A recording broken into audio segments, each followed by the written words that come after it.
Viré de chez moi par mon père, l'homme le plus riche du pays. J'ai fini par séduire un éleveur de poissons en faisant la plonge. Sauf que son étang était rempli de piranhas. À peine le bac en poche. Je me suis retrouvé, tiré à 4 épingles, dans le bureau de mon père. Xi Wanshan, l'homme le plus riche de tout le pays. Je me frottais les mains, attendant avec gourmandise que le vieux me remette enfin le trousseau de clés en or massif du groupe familial. Mais au lieu de ça, mon papa m'a donné un aller simple pour la ville de Lucheng. Et pour couronner le tout, un billet de 100 yuan tout froissé. Toi, espèce de grand mou, complètement déconnecté de la réalité. Je ne peux pas te confier l'entreprise familiale. Va-t'en et découvre ce que c'est que la galère.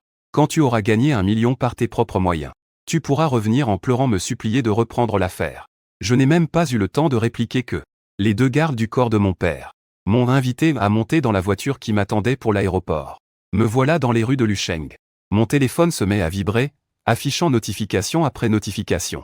Votre carte bancaire a été bloquée. Quel chaleureux message de bienvenue. En 18 ans d'existence. C'était la première fois que je sentais mon cœur s'arrêter de battre. Mais le pire était encore à venir. Serrant le seul billet de 100 yuan que j'avais sur moi, je suis entré dans un restaurant de nouilles qui avait l'air très chic. En pensant à ce que mon père disait toujours sur les plaisirs simples de la vie. Alors, plein d'assurance, j'ai commandé un bol de leur spécialité, les nouilles au corail de crabe. Les nouilles étaient délicieuses. L'huile de crabe dorée se mélangeait parfaitement aux nouilles fermes. C'était si parfumé que j'ai failli avaler ma langue. Au moment de payer, j'ai sorti avec élégance mon grand billet de 100 yuan. La serveuse, avec un sourire plus doux que le miel, m'a dit « Monsieur, ça fera 188 yuan au total. Vous payez par carte ou par QR code ?» L'air s'est figé d'un coup. Mes yeux ont croisé ceux du patron du restaurant. S'en est suivi une longue demi-heure de contemplation intense. Finalement, j'ai dû faire la plonge. Et ce, jusqu'à ce que même la dame de la cuisine ait pitié de mes pauvres mains. C'est seulement comme ça que j'ai pu m'en sortir. Une pluie torrentielle s'est abattue dans la nuit. Le tonnerre grondait sans cesse. J'étais trempé comme une soupe, sans aucun endroit où aller. Terré dans un coin de la station de métro. Plongé dans une profonde réflexion. Est-ce que je dors sous le pont numéro 1 ou le pont numéro 2 ce soir? Lequel a les meilleures ondes? C'est à ce moment-là que j'ai vu une fille en robe noire. Elle se tenait là, immobile, au bord du quai. Laissant la pluie détremper sa jupe et ses longs cheveux. Elle dégageait une aura de deuil. Une sorte de froideur souveraine. Elle était d'une beauté incroyable. La plus belle fille que j'ai jamais vue. Et de très loin. Puis, elle a fait un pas en avant. La moitié de son pied était déjà dans le vide. J'ai vu qu'elle était sur le point de flirter avec les rails en contrebas. Mon cerveau a court-circuité, le sang m'est monté à la tête. Sans même réfléchir, je me suis jeté sur elle comme un tigre affamé. Je l'ai attrapée par derrière, la serrant de toutes mes forces. Et je l'ai tirée en arrière avec l'énergie du désespoir. La vie, c'est pas si mal, non? Pourquoi vouloir faire une bêtise? Regardez cette pluie, elle tombe si fort. Tout comme mes larmes en ce moment. La fille, surprise par mon intervention soudaine et un peu folle, a été prise de court. Dans mes bras, tel un chaton effarouché. Elle s'est débattue un instant. Puis elle s'est retournée, me regardant avec un air perplexe. « Qu'est-ce que vous faites ?» Sa voix était comme elle. Froide, avec une touche d'irréel. Mais étonnamment agréable à entendre. « J'ai cru que vous alliez sauter. » C'est à ce moment-là que j'ai réalisé à quel point mon geste était déplacé. Je l'ai lâché, un peu gêné. Elle a marqué un temps d'arrêt. Puis a semblé comprendre mon intention. Dans ses yeux d'habitude si vides d'émotion, une lueur amusée est apparue. Ses lèvres ont esquissé un très léger sourire. J'étais juste dans mes pensées. Et en même temps, je regardais si la pluie arriverait à inonder les voies. C'était donc un énorme malentendu. Gêné, je me suis gratté les cheveux trempés. Sur le coup, je ne savais plus quoi dire. La pluie tombait toujours à verse. Le tonnerre grondait.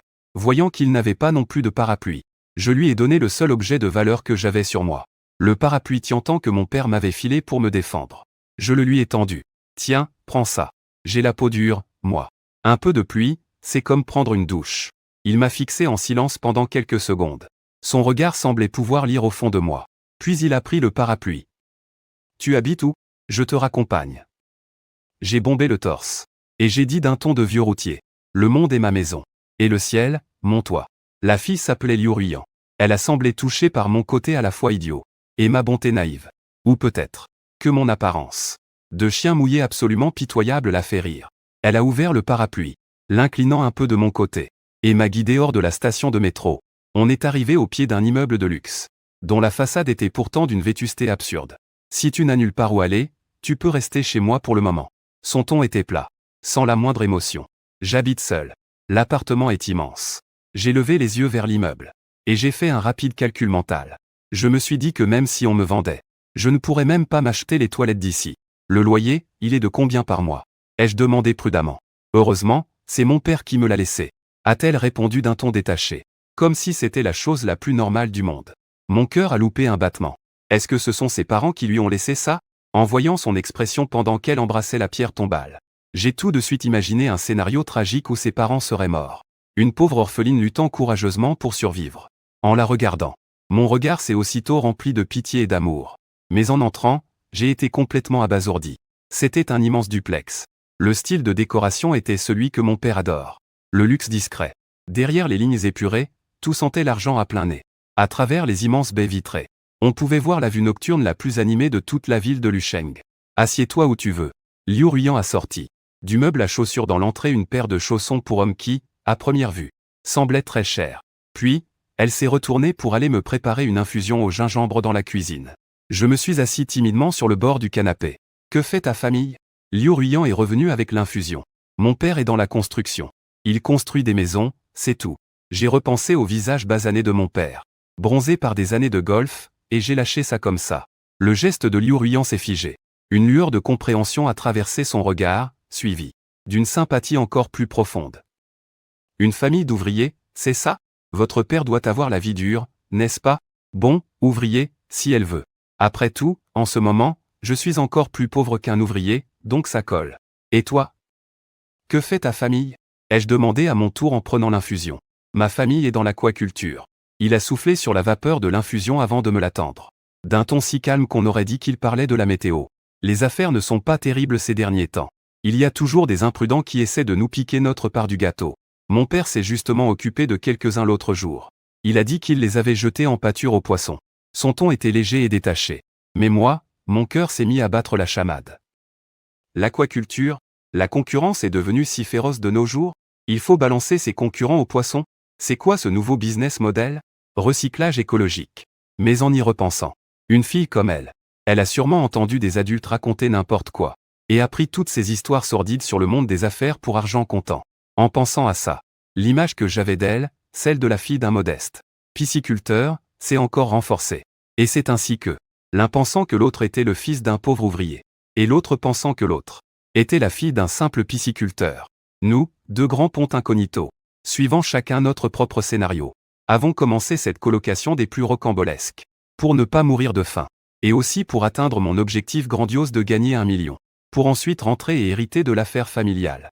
Je me suis lancé dès le lendemain, dans la longue et pénible quête d'un travail. Finalement, dans un café à l'allure très branchée, j'ai réussi à me faire embaucher comme apprenti. La patronne était une jeune femme artiste et intello. Voyant que j'avais une belle gueule, que j'étais plutôt vif et adroit, et surtout, que mon regard dégageait une sorte de mélancolie du beau gosse fauché, elle a décidé sur le champ de m'engager. Il faut dire que pour un type comme moi, élevé depuis l'enfance, pour devenir un magnate des affaires, qui a dû apprendre la cérémonie du thé, l'œnologie, et même l'équitation, apprendre à faire du latar, et préparer un café, c'était un véritable jeu d'enfant. En quelques jours à peine, grâce à un café latte, sur lequel je pouvais dessiner une véritable œuvre d'art, je suis devenu l'attraction principale du café. J'attirais une foule de jeunes filles venues se prendre en photo pour leurs réseaux sociaux. Le jour de la rentrée universitaire est vite arrivé. Liu Ruyan et moi, traînant chacun une valise, nous nous sommes retrouvés devant le portail grandiose de l'université de Lucheng. À nous regarder en chien de faïence. Tu es dans cette fac, toi aussi? Ai-je demandé, stupéfaite. Oui, en gestion et économie. Elle a hoché la tête d'un air détaché. Quelle coïncidence. Moi aussi. Le monde est si petit qu'il suffit de se retourner pour se rentrer dedans. Non seulement nous étions colocataires, mais nous étions aussi devenus camarades de classe. Et voilà comment, de simples colocs, notre relation a instantanément évolué en celle de camarades de combat. À la fac, Liu Ruyan était connu pour sa froideur. Une blague? C'était un véritable iceberg ambulant. Personne n'osait s'approcher à moins de 5 mètres d'elle. Elle était toujours seule, dans son coin. En cours, elle s'asseyait au premier rang. Dès la fin, elle disparaissait. Son regard criait « Ne m'approche pas. Je ne suis pas commode ». Mais il n'y avait que moi qui savais. Cet iceberg ne fondait que pour moi. Discrètement, elle me gardait une place au premier rang, avec un énorme manuel de macroéconomie. Quand je rentrais tard de mon petit boulot, elle me laissait une petite veilleuse allumée, et un bol de soupe qui était toujours bien chaud. Et quand d'autres filles Toute rouge, voulait ajouter mon Washa. Elle s'approchait l'air de rien. Sans dire un mot. Elle se tenait juste là, silencieuse, à côté de moi, marquant son territoire par sa seule présence. Et moi, je profitais tranquillement de cette exclusivité. Pendant les cours, je changeais discrètement de position, pour la protéger avec mon corps du soleil éblouissant de la fenêtre. Avec mon premier salaire, je lui ai acheté le petit gâteau qu'elle avait regardé un peu trop longtemps dans la vitrine l'autre jour. Aux yeux de nos camarades de classe, nous étions devenus une énigme inexplicable. Ils n'arrivaient pas à comprendre pourquoi la plus grande reine des glaces de toute l'université, sauf pour moi, avec mon t-shirt délavé, qui criait la misère par tous les pores de ma peau. Elle était la seule à me voir différemment. Peu à peu, j'ai réalisé que je ne pouvais plus me passer d'elle. Ce sentiment, lors de cette nuit d'orage, a atteint son paroxysme. Ce soir-là, un violent orage a éclaté sur Lutcheng. Éclairs et tonnerre. Le ciel semblait s'être déchiré en deux. Je rentrais de mon petit boulot. À peine la porte ouverte, j'ai vu Liu Ruiyan, recroquevillée dans un coin du canapé, serrant un coussin contre elle. Son visage était blême, et elle tremblait de tout son corps, sans pouvoir se contrôler. Je ne l'avais jamais vue aussi fragile. Comme un petit chaton abandonné par le monde entier. Ça ne va pas? J'ai aussitôt laissé tomber mon sac à dos trempé, et je me suis précipité vers elle. Elle a relevé la tête. Ses yeux, d'habitude si calmes et froids, étaient maintenant emplis d'une terreur viscérale. Sa voix était tremblante. J'ai peur du tonnerre. C'est plus tard que j'ai appris que dans son enfance, elle avait vécu une tragédie familiale d'une violence inouïe. C'était arrivé durant une nuit d'orage comme celle-ci. Cette expérience lui avait laissé un traumatisme psychologique immense. Un cauchemar dont elle n'arrivait pas à se défaire. Je n'ai rien dit. Je me suis simplement approché pour m'asseoir à ses côtés. Puis, maladroitement, je l'ai prise dans mes bras. Son corps était glacial, et ne cessait de frissonner contre moi, comme une feuille morte dans le vent. Je lui ai tapoté doucement le dos, avec une douceur dans la voix, que je ne me connaissais même pas. Comme pour rassurer un enfant, je lui ai murmuré à l'oreille, « N'aie pas peur. Je suis là. Même le dieu du tonnerre n'oserait rien te faire. » Je ne sais pas combien de temps s'est écoulé. Le tonnerre au dehors s'est peu à peu calmé. Dans mes bras, il s'est apaisé lui aussi, petit à petit. Sa respiration est devenue calme et régulière. Dans l'obscurité, je pouvais entendre distinctement mon propre cœur battre la chamade. Boum, boum, boum. À cet instant, une pensée, telle une graine, a germé dans mon cœur. Je l'aime. Une fois cette pensée apparue, elle s'est propagée en moi comme un feu de prairie. Impossible à maîtriser. Après avoir pris conscience de mes sentiments, j'ai commencé à lui montrer mon affection par tous les moyens possibles. À ma façon, j'ai retiré tout l'argent que j'avais gagné ce mois-ci avec mon petit boulot. 3250 yuan et 70 centimes, j'ai tout retiré. Ensuite, je l'ai invité dans un restaurant qui, sur une application de critique, avait d'excellentes notes, pour manger du crabe poilu. Ce genre de restaurant, avant, je n'aurais même pas daigné y jeter un œil, le trouvant trop bas de gamme. Mais maintenant, en dépensant l'argent que j'avais si durement gagné, en regardant les prix exorbitants sur le menu, j'ai ressenti une satisfaction et une fierté sans précédent. Liu Ruiyan tenait le menu, et en voyant les plats à 3 chiffres, il n'arrêtait pas de murmurer que c'était du gaspillage. Xiao, on pourrait juste manger un truc dans la rue, ça suffirait. Ce n'est pas facile pour toi de gagner de l'argent.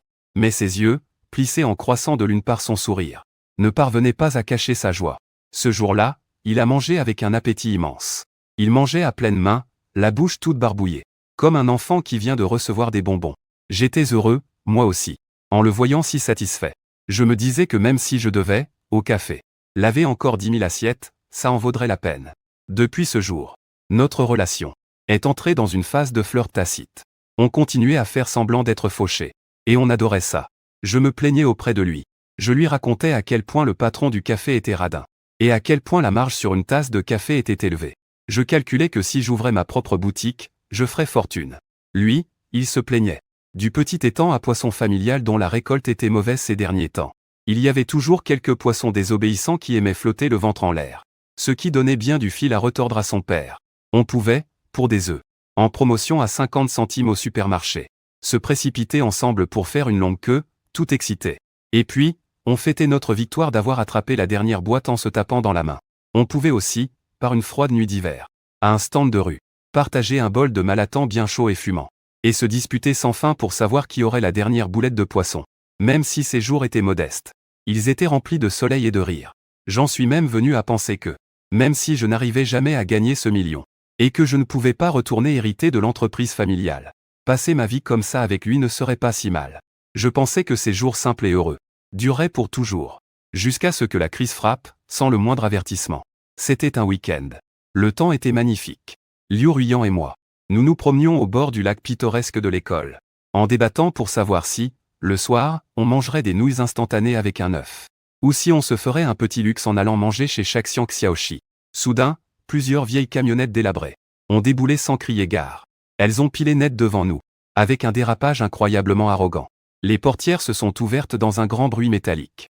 Une douzaine d'hommes robustes, armés de barres de fer, des brutes au visage patibulaire, ont jailli des véhicules. Sans dire un mot, ils nous ont encerclés. Celui qui menait la bande était un homme au crâne rasé.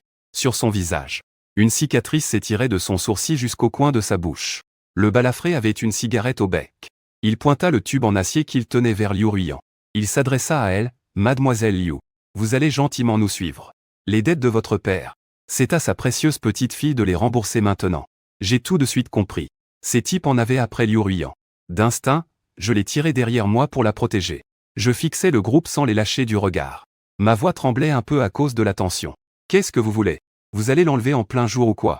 Si vous ne partez pas tout de suite, j'appelle la police. » Le chauve ricana avec mépris. Il cracha son mégot et l'écrasa du pied. « Tu veux jouer les héros? Regarde-toi un peu, gamin. Si tu ne veux pas finir le reste de ta vie dans un fauteuil roulant, alors dégage de là.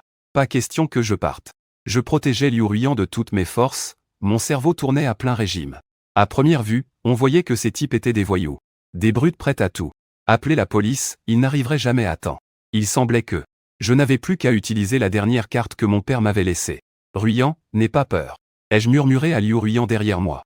Ma voix était basse, mais incroyablement ferme. Alors, j'ai sorti de ma poche un téléphone qui ressemblait à une antiquité du siècle dernier, un de ces portables pour seniors. Mon père me l'avait fourré dans les mains avant que je sois exilé.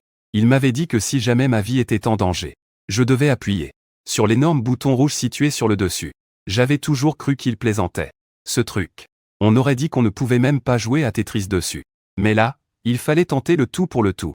Le chauve, en me voyant sortir péniblement ce vieux portable, agita la main avec impatience. Assez de comédie. Embarquez-les tous les deux. Cassez-lui les jambes.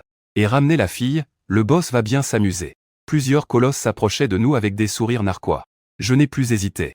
De toutes mes forces, j'ai appuyé violemment sur ce bouton rouge. Le téléphone n'a eu aucune réaction. Pas de lumière. Pas de son. Rien de plus qu'une brique inerte. Mon sang se glaça. C'était fini. Je m'étais fait avoir par mon bon vieux père et son gadget soi-disant si fiable. L'homme au crâne rasé était déjà arrivé devant moi. Il a levé bien haut la barre de fer qu'il tenait à la main, et l'a abattue vers ma tête dans un sifflement sinistre. J'ai fermé les yeux par réflexe. Au moment même où je pensais que ma dernière heure était venue, un vrombissement assourdissant s'est fait entendre depuis le ciel. Tout le monde, y compris le chauve qui tenait la barre de fer, s'est arrêté net. Tous ont levé les yeux au ciel. C'est alors qu'on a vu plusieurs hélicoptères de combat, entièrement noirs, tels des faucons en maraude, qui fonçaient à toute vitesse depuis l'horizon. Machine. Leur carlingue était frappé d'un emblème doré que je ne connaissais que trop bien. Un blason en forme de croix. Le vrombissement s'intensifiait. Les énormes pales des hélices soulevaient un vent violent, projetant en l'air les feuilles mortes et la poussière du sol.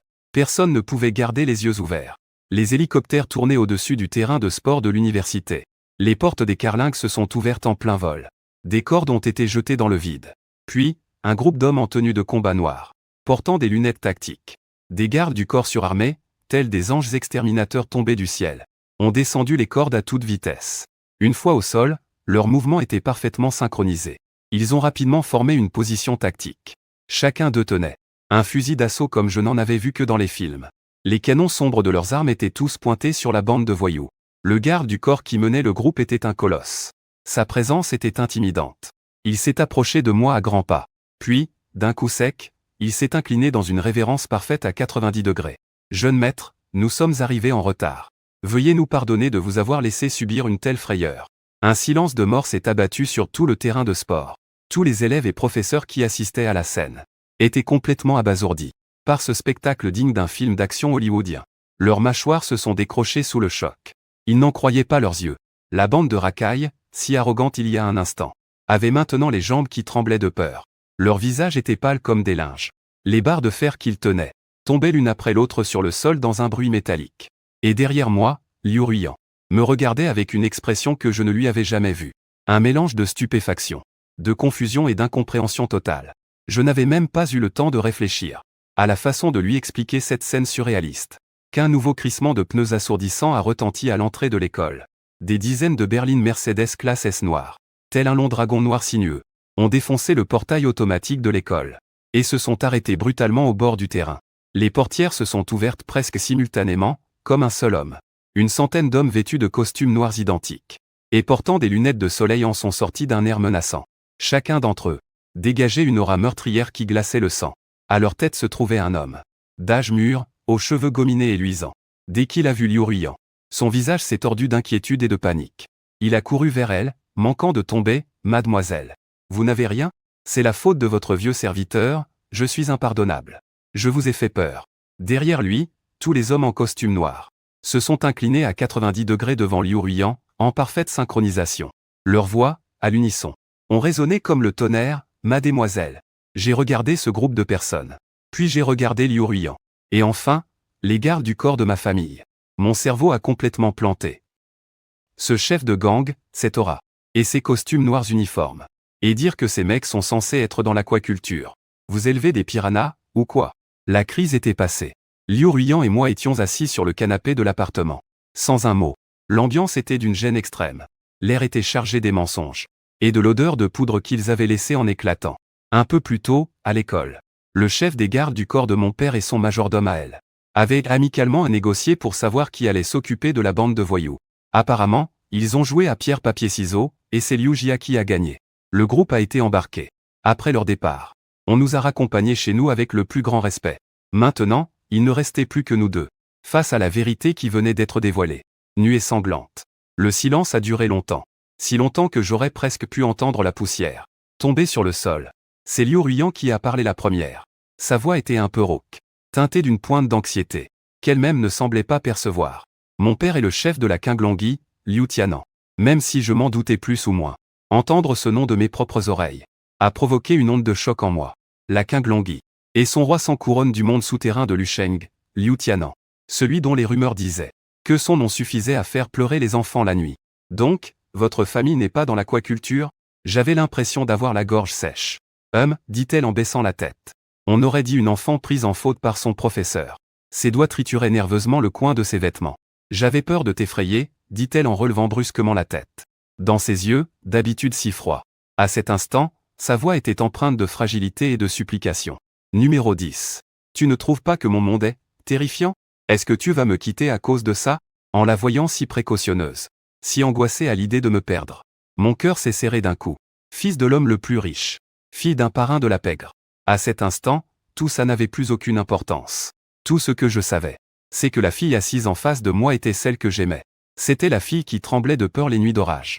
C'était la fille qu'un petit gâteau que j'avais acheté pouvait rendre heureuse pour toute la journée. Je me suis approché et me suis assis à ses côtés. Je lui ai pris doucement la main. Petite sotte. J'ai recouvert sa main de l'autre, essayant de la réchauffer avec ma chaleur. Celle que j'ai toujours aimée, du début à la fin, c'est toi. La personne qu'est Liu Ruiyan. Ça n'a absolument rien à voir avec les affaires de ta famille. Je l'ai regardé dans les yeux. Et j'ai dit avec le plus grand sérieux. Et puis, je t'ai menti, moi aussi. Mon père n'est pas dans le bâtiment. Hein? Elle m'a regardé, perplexe. Une larme perlant encore au coin de son œil. Il s'appelle Shi Wanshan. Les yeux de Liu Ruiyan se sont écarquillés. Ses beaux yeux reflétaient une incrédulité totale. Sa bouche s'est légèrement entr'ouverte. Visiblement abasourdi par ce nom si célèbre. Le nom de Shi Wanshan. Dans tout le pays, il n'y a quasiment personne qui ne le connaisse. Personne. S'il tape du pied, c'est toute la bourse du pays qui en tremble. Alors, tu es le fils de l'homme le plus riche du pays? Sa voix était chancelante. De toute évidence, sa vision du monde venait d'être complètement bouleversée. J'ai hoché la tête, la regardant avec un sentiment de culpabilité. Oui, Ruiyan. Pardonne-moi, je n'ai pas fait exprès de te le cacher. C'est mon père qui a insisté pour lancer son projet de prince déchu, pour me mettre à l'épreuve. Il m'a dévisagé un long moment. Son expression est passée de la stupéfaction à la confusion, puis à la révélation. Et finalement, il a éclaté de rire. Son rire a semblé illuminer toute la pièce. Alors comme ça, le fils de l'homme le plus riche du pays, et la fille d'un grand parrain de la pègre, étions là, à jouer très sérieusement. Au petit couple fauché depuis tout ce temps. Une vraie mascarade. En voyant ce sourire réapparaître sur son visage, je n'ai pas pu m'empêcher de rire non plus. J'en ai ri jusqu'à en avoir les larmes aux yeux. Ouais, putain, quel scénario. À cet instant, la barrière de nos statuts s'est complètement effondrée. Nous n'étions plus le fils d'un ouvrier et la fille d'une poissonnière. Nous n'étions que Xiao et Liu Ruiyan. Je me suis penché pour l'embrasser. Ses lèvres étaient si douces, avec une pointe de fraîcheur et le goût sucré du thé au gingembre. Cette fois, il n'y avait plus aucun secret ni aucune barrière entre nous. La première chose à faire après la grande révélation, c'était la rencontre des parents. Autrement dit, une réunion au sommet. Le rendez-vous a été fixé dans un des manoirs de ma famille, à Lusheng. Le genre d'endroit qu'on ne voit que dans les séries télé, avec héliport, piscine et terrain de golf. Le père de Liu Ruiyan, le chef du clan Qinglong, l'homme qui peut faire trembler tout Lusheng.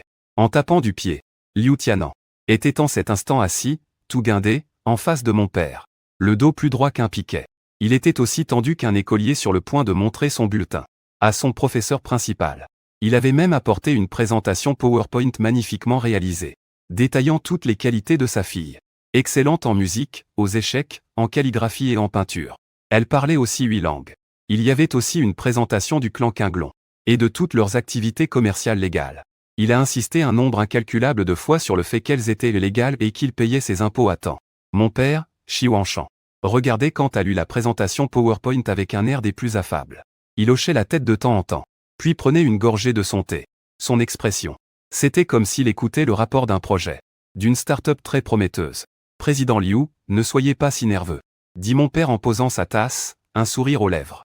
Dans ce sourire, on retrouvait la bienveillance typique d'un vieux renard du monde des affaires. J'aime beaucoup ce garçon, Ruiyan. Il n'est pas intéressé par notre argent, ni par notre statut. Il est sincère et bon avec mon fils. Cette sincérité, elle n'a pas de prix. En entendant cela, Liu Tianan fut ému aux larmes. Il a failli entraîner mon père dans l'arrière-cour pour faire un pacte de fraternité, pour devenir frères jurés. La scène était à la fois comique et touchante. Mon père a alors annoncé sur le champ que mon épreuve de la pauvreté était officiellement terminée. Toutes mes cartes bancaires étaient débloquées. Puis, il a sorti une carte d'un noir éclatant et l'a tendue à Liu Ruiyan, en guise de cadeau de rencontre. Liu Ruiyan m'a jeté un regard, a souri, secoué la tête et a repoussé la carte. Il a dit, « Monsieur, je ne suis pas avec Xiao pour tout ça. Nous voulons continuer à vivre simplement, comme avant. Faire la queue ensemble pour des œufs en promotion. Partager un bol de malatant.